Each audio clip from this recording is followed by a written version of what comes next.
Vous m'avez conseillé cet animé, vous avez été énormément à me le mettre en commentaire. Malgré sa date de sortie, je peux vous dire qu'il envoie quand même du lourd. Vous l'aurez compris bien sûr. Aujourd'hui on va parler d'un animé et pas n'importe lequel. On va parler de Toharu Kagaku no Raigun. Alors c'est un truc du genre. Et en anglais... A certain scientific railgun. Mais si c'était moi, enfin si vous voulez que ça soit qui parlait genre. Comme d'habitude le petit like ça qui fait la vidéo ça fait super plaisir et ça aide beaucoup. Et là j'ai besoin de vous parce que ça va aller très vite, c'est pour les vidéos de fin d'année. Mettez en commentaire pour vous quel est le pire animé qui est sorti cette année. Bref Francis, on n'a pas que ça à faire, balance-moi ce petit générique STP.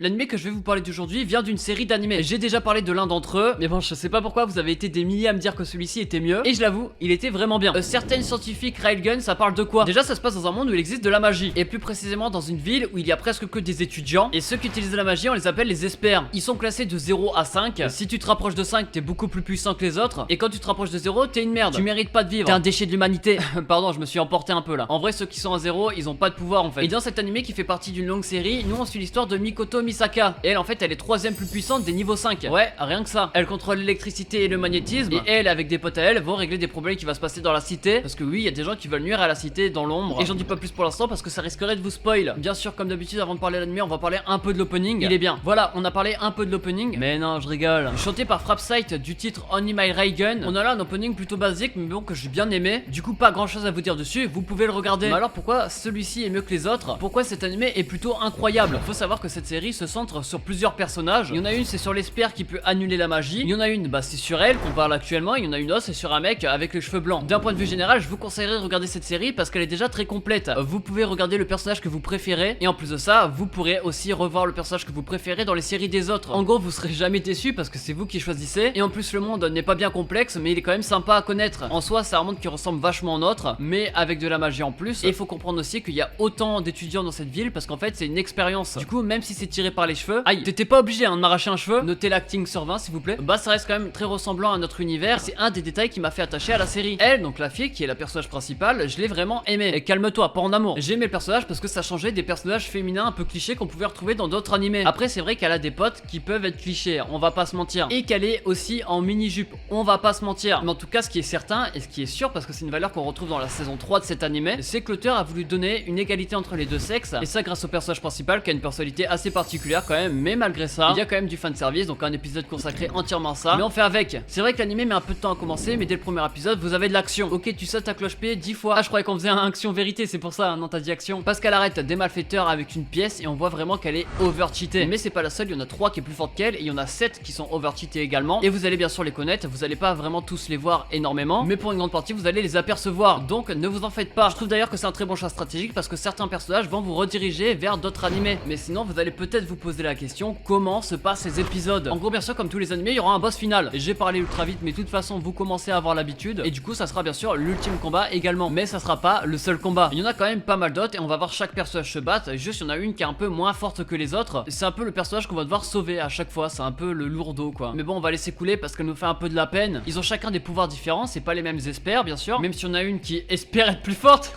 Cette aventure YouTube était un plaisir. Et du coup, le groupe forme un combo parfait. Ça veut dire que nous, en tant que spectateurs, on va être content de suivre leur aventure. Et c'est aussi ce qui va nous pousser à s'attacher à leur groupe. Je suis obligé de me confier à vous, il y a un personnage qui me casse. Enfin voilà, vous avez compris, c'est la meuf cliché à l'état pur. Elle est censée apporter un peu de comédie à l'histoire, mais finalement, elle donne des scènes malaisantes. Vous allez vite comprendre c'est qui en regardant l'animé. Mais bon, plus t'avances, moi tu la verras, par exemple dans la saison 3, celle qui est sortie en 2020 là récemment. Franchement, c'était un régal, c'est ce qui m'a poussé d'ailleurs à faire cette vidéo sur celui-ci. C'est quand même assez long, mais plus t'avances, plus c'est bien en fait. Sinon, au niveau d'animation, c'est sorti de base en 2009 ou 2008, je sais plus, mais en tout cas, c'est très clean. C'est limite au même niveau que les animés qui sont sortis vers 2014-2015. Du coup, la date de sortie, on s'en fiche un peu, ça impacte rien du tout. Les OST, pareil, ils étaient bien, mais ça m'a pas tant marqué que ça. Je pourrais même pas vous en parler pour vous dire. Juste la bonne nouvelle, c'est que je les ai pas détestés. Et je me suis renseigné, il y en a pas mal par contre qui ont été déçus du fait que, en fait, c'était une histoire parallèle et pas juste un autre point de vue. Il y aurait aucun intérêt à regarder ça si on connaît déjà l'histoire. Certes, c'est intéressant, mais le fait que ça soit une histoire parallèle, c'est le meilleur choix stratégique qu'ils auraient pu faire. Et certes, comme j'ai dit plus tôt, les autres personnages, on les voit que quelques secondes dans la série, mais pour moi, ce genre de clin d'œil est amplement suffisant. Donc les gars, maintenant vous allez arrêter de râler pour rien, cet animé il est juste insane, s'il vous plaît. Ça c'est au cas où il y en a qui sont plus musclés que moi. Toharu Kakaku no Railgun, il y a 24 épisodes qui touchent pour genre action, aventure, comédie, drame, science-fiction et pour thème école et super pouvoir. Il était dispo sur Netflix et là je sais pas, donc allez vérifier. Vous serez pas déçus si vous regardez, faites-moi confiance. Bref, c'était Manga, je vais parler d'un animé que vous m'avez spammé depuis que j'ai fait la vidéo sur Index. Bah voilà, c'est fait. Comme d'habitude, si t'as kiffé, tu peux lâcher un petit like, ça fait plaisir et ça aide beaucoup. Et mets-moi en commentaire pour toi quel est le pire animé de cette année. Bref, c'était Manga, on se retrouve sur Twitch si vous allez me follow ou alors sur YouTube la semaine prochaine. Allez, ciao, bye bye. Oh les potes, il y a SNK qui sort bientôt, suivez ça à mort.